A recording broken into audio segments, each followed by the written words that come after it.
Good afternoon, and welcome to More Than Meets the Eye. I'm your host, Blind Prime, and for today we will be covering the vehicle mode for Transformers Generations Legacy Armada Starscream. Here Armada Starscream is in his weird jet mode, and yeah, today we're going to talk about it. Let's get a comparison. Let's see, Bumblebee. No, that's RC. Yeah, here you are. Bumblebee. So we got Bumblebee here, and we're going to do a little size comparison. See if we can do a put Bumblebee on top. So Bumblebee actually stretches. Let's put him at the very end of the jet.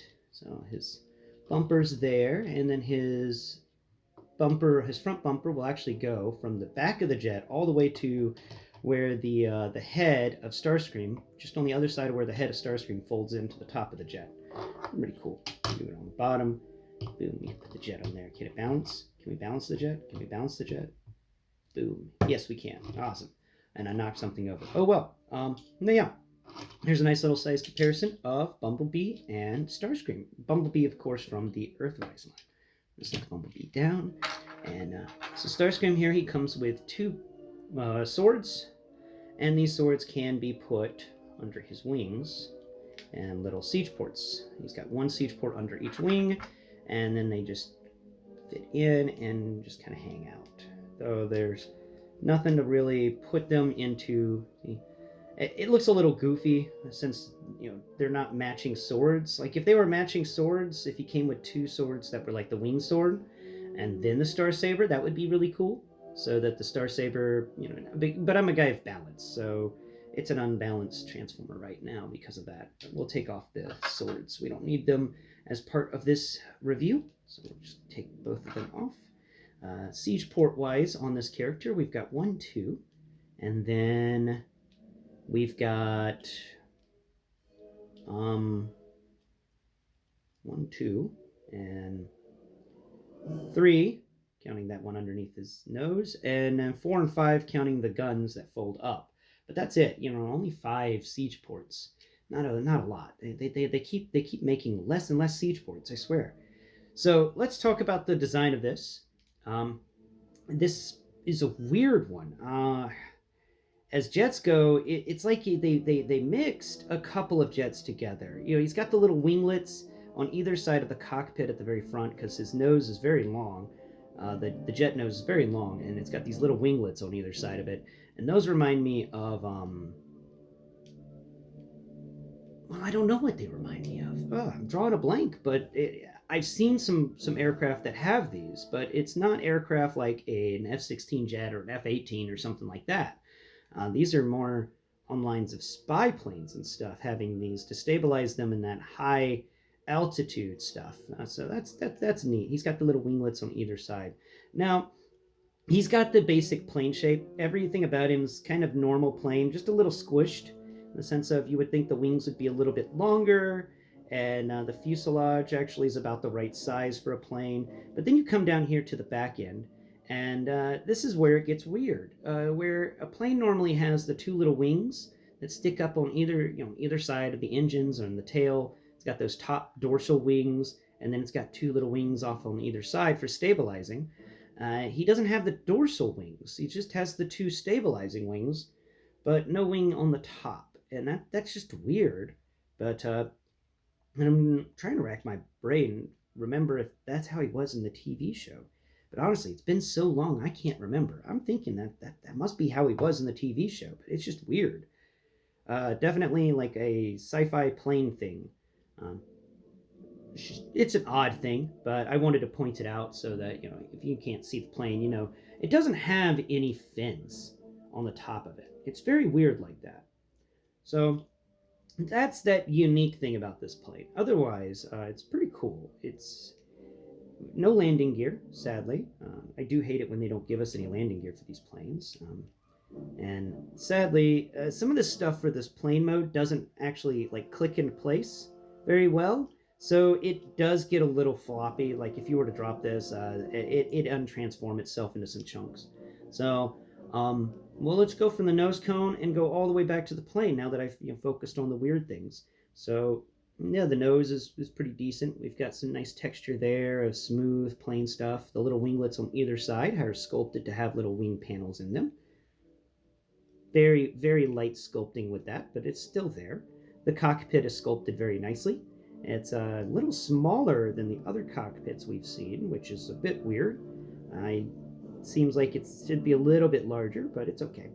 Now we come back here to behind the cockpit, and we've got where the actual like plane begins, the plane engine. We've got these vents on either side of the cockpit area that were the shoulders for Starscream. And then we move back here. We've got the little missile pods that are hanging out underneath each of the wings, and those are actually the arms of Starscream folded up and sitting real pretty and nice. And then the little winglets come out to this little point on each one. And they're really nice wings. I just think they should have been a little longer, but they're really nice. Very good on the sculpt there. They did pay attention to all sorts of little sculpt things. Sadly, on the underside of the wings, it is a bit waffled. That is a shame, but this guy was already pretty top heavy, so it's understandable them wanting to waffle a bit, so to stop him from being as top heavy as he could have been. Excuse me. So that's that with the wings. It's pretty decent. It's a good little plane. And we come down here, we trace our fingers down the center. We get to the part that I dislike the most about it, and that's that there's nothing covering the head here. The head's just kind of sitting there. And I'm not sure if that was in the show or not, but I'm pretty sure that actually was in the show. I don't know 100%. Like I said, it's been a long time since I've seen the show, but that was something I disliked about it, was that the head's just kind of hanging out right there. I think it would have been cool if something could fold over, but these Decepticons were less about being in disguise in Armada than the Autobots were. The Decepticons seemed to not really care about the disguise aspect. They just wanted the Minicons. So now we go further back. We've got that little intake areas for these giant engines, which the guns become in jet mode. And again, you can also fold the guns forward, and then they become crazy big weapons for his jet mode to use, because his jet mode seems to have no type of weaponry, that propellant weaponry, no sort of guns or anything like that. If you feel back here down the center of the gun, past the two giant gun things that fold around because of the Minicon thing, that he had his Minicon gimmick in his original toy. And then you feel down here, you feel his Minicon that's just kind of plugged into his back, and it's just hanging out there. And that's pretty cool. And on the underside, we've actually got a very clean underside for a jet. It's not filled with as much kibble as you would think. And unlike the Earthrise jet mode, it doesn't have this huge hollow tube that you could put your finger in and hang out inside of. Let's see if we actually got an Earthrise Starscream one over here. Did I actually? I did get one in preparation. Look at this. Look. Here we go. Here is which one are you? Oh, you're the thrust mold for the Earthrise Starscream. Get those blast effects off yourself. You don't need those. So we definitely the Voyager jet here, the thrust mold, is definitely a bigger jet. The Starscream mold has gone down in size by a bit. Yeah, that's kind of a shame too. It's if we put them nose to nose, the old Starscream jet mode has about an inch. Yeah, that's a bit weird. Why is this guy so much smaller? Just set them on their butts next to each other. Get an understanding of the size difference, and yeah. So, knock that off. But if we put them on their butts, then the Starscream actually comes up to be just on the other side of the cockpit. Now let's see if they matched up the cockpits and made the cockpits the right size. Come here, Starscream. All right, let's see.